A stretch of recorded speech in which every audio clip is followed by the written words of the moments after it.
America के नए राष्ट्रपति डोनाल्ड ट्रंप अपनी ओथ 20 जनवरी को लेंगे, लेकिन उससे पहले ही उन्होंने दुनिया भर में हलचल मचा दी है। उनका पहला स्टेटमेंट काफी चर्चित रहा, जिसमें उन्होंने कनाडा को अमेरिका का 51st स्टेट बनाने की इच्छा व्यक्त की है। इसी के साथ उन्होंने पनामा कैनल और ग्रीनलैंड पर कंट्रोल करने की भी इच्छा व्यक्त की है। पर आखिर क्यों आंख गड़ाए बैठे हैं डोनाल्ड ट्रंप इन रीजन्स पर? चलिए डिकोड करते हैं इस वीडियो में। Hello and welcome to Switch. मेरा नाम है सिमरन और अगर अभी तक आपने स्विच को फॉलो और सब्सक्राइब नहीं किया तो किसका वेट कर रहे हैं, कर लीजिए जल्द से जल्द। ट्रंप का कनाडा को अमेरिका का 51st स्टेट बनाना और ग्रीनलैंड पर कंट्रोल, ये दोनों विचार सिर्फ हैरान करने वाले नहीं बल्कि पूरी दुनिया में एक अपरोर पैदा कर सकते हैं। ट्रंप का मानना है कि अगर अमेरिका इन एरियाज पर कंट्रोल करता है तो उसकी स्ट्रेटेजिक पावर और ग्लोबल इन्फ्लुएंस दोनों बढ़ जाएगी। हालांकि इन आइडियाज के लिए उनका काफी क्रिटिसिज्म हो रहा है, लेकिन ये डोनाल्ड ट्रंप की पॉलिटिक्स और अमेरिका की पावर के प्रति उनकी सोच को साफ दर्शाता है। ऐसे में इस रिपोर्ट को डिटेल में समझते हैं कि आखिर ट्रंप के इन क्लेम्स के पीछे क्या रीजंस हैं और इसका अमेरिका और पूरी दुनिया पर क्या इम्पैक्ट हो सकता है। ये डिकोड करने के लिए सबसे पहले ट्रंप की पॉलिटिकल और स्ट्रेटेजिक अप्रोच को समझते हैं। ग्रीनलैंड की स्ट्रेटेजिक इंपॉर्टेंस आखिर क्या है? डोनाल्ड ट्रंप का ग्रीनलैंड को खरीदने का ये आइडिया नया नहीं है। पहले भी यूएस के कुछ प्रेसिडेंट्स, खासकर वर्ल्ड वॉर 2 के बाद ग्रीनलैंड खरीदने की इच्छा व्यक्त कर चुके हैं। दरअसल ग्रीनलैंड नॉर्थ अटलांटिक ओशन में स्थित है, जो यूरोप और नॉर्थ अमेरिका के बीच से एक गेटवे का काम करता है। ये जगह अमेरिका के लिए स्ट्रेटेजिक इंपॉर्टेंस रखती है क्योंकि ये यूरोप और अमेरिका के बीच से सी रूट्स के पास है।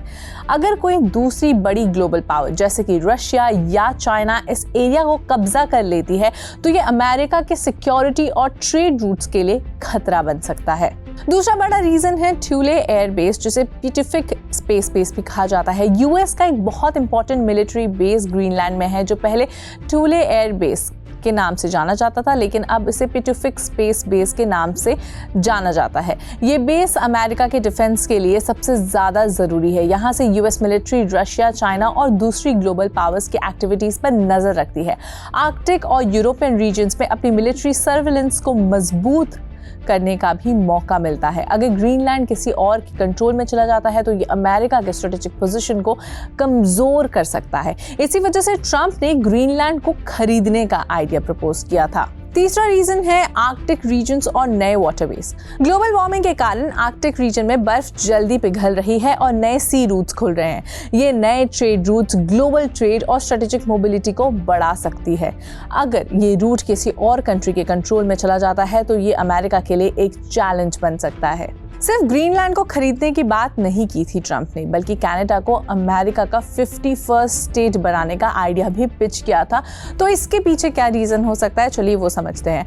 29 नवंबर 2024 को कैनेडियन पीएम जस्टिन ट्रूडो और प्रेसिडेंट इलेक्ट डोनाल्ड ट्रंप की एक डिनर मीटिंग हुई थी। इस दौरान ट्रंप ने मजाक करते हुए कहा कि कनाडा को यूएस का 51st स्टेट बन जाना चाहिए। ये विचार पहली बार सुनने में अजीब और बेतुका लगता है, लेकिन इसे समझने के लिए हमें इसके पीछे के स्ट्रेटेजिक ऑब्जेक्टिव को देखना होगा। कनाडा और यूएस के बीच काफी क्लोज टाइज हैं। दोनों के बीच ट्रेड रिलेशंस बहुत स्ट्रांग है और दुनिया का सबसे लंबा सिविलियन बॉर्डर इन दोनों के ही बीच है।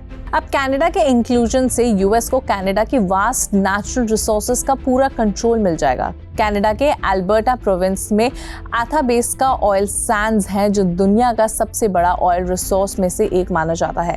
कनाडा का गोल्ड, कॉपर, आयरन जैसे मिनरल्स और वास्ट फ्रेश वाटर और फॉरेस्ट यूएस के लिए इकोनॉमिक और एनवायरमेंटल एडवांटेज बन सकता है। डोनाल्ड ट्रंप ने कई बार प्रेसिडेंट बनने से पहले और बाद में कहा है कि वो चाहते हैं कि अमेरिका दुनिया का सबसे पावरफुल और इन्फ्लुएंशियल देश बने। उनका मानना है कि मेक अमेरिका ग्रेट अगेन के नारे के माध्यम से अमेरिका को ग्लोबल पॉलिटिक्स में अपनी जगह दोबारा स्थापित करनी चाहिए। इसी विजन से ग्रीनलैंड और कनाडा को यूएस में शामिल करना उनकी ग्लोबल पावर बढ़ाने का एक प्रयास माना जा सकता है। To maintain the US dominance in the international politics, America अपनी स्ट्रेटेजिक पोजीशन को मजबूत करे और उन रीजन्स में अपना इन्फ्लुएंस बढ़ाए जहां दूसरे पावर्स, खासकर रशिया और चाइना, अपना स्ट्रेटेजिक पोजीशन बना सकती है। ग्रीनलैंड और कनाडा दोनों ही स्ट्रेटेजिकली इंपॉर्टेंट है और उन पर यूएस का नियंत्रण ग्लोबल पॉलिटिक्स में अमेरिका की स्थिति को और भी मजबूत बना सकता है। देखिए, डोनाल्ड ट्रंप ने तो ग्रीनलैंड और कनाडा को लेकर अपनी इच्छा जाहिर कर दी, लेकिन इसके बाद इंटरनेशनली क्या रिएक्शंस और रिस्पॉन्स आए, एक बार उस पर नजर डालते हैं।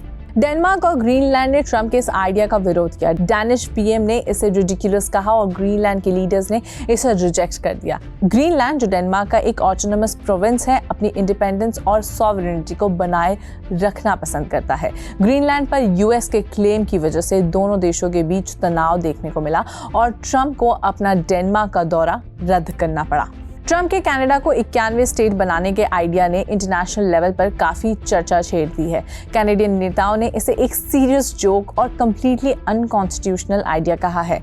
उन्होंने कहा है कि ऐसे विचार कनाडा की पॉलिटिकल इंडिपेंडेंस और सॉवरेनिटी को चैलेंज करते हैं। ये आइडियाज ट्रंप की make America great again philosophy का एक एक्सटेंशन है, लेकिन इनका इम्प्लीमेंटेशन ना सिर्फ मुश्किल है बल्कि कंट्रोवर्शियल भी लगता है। पर आपको क्या लगता है, शपथ लेने के बाद क्या ट्रंप अपनी इन इच्छाओं को रियलिटी में बदल पाएंगे? अपनी राय हमें कमेंट्स में लिखकर बताएं और देखते रहें स्विच।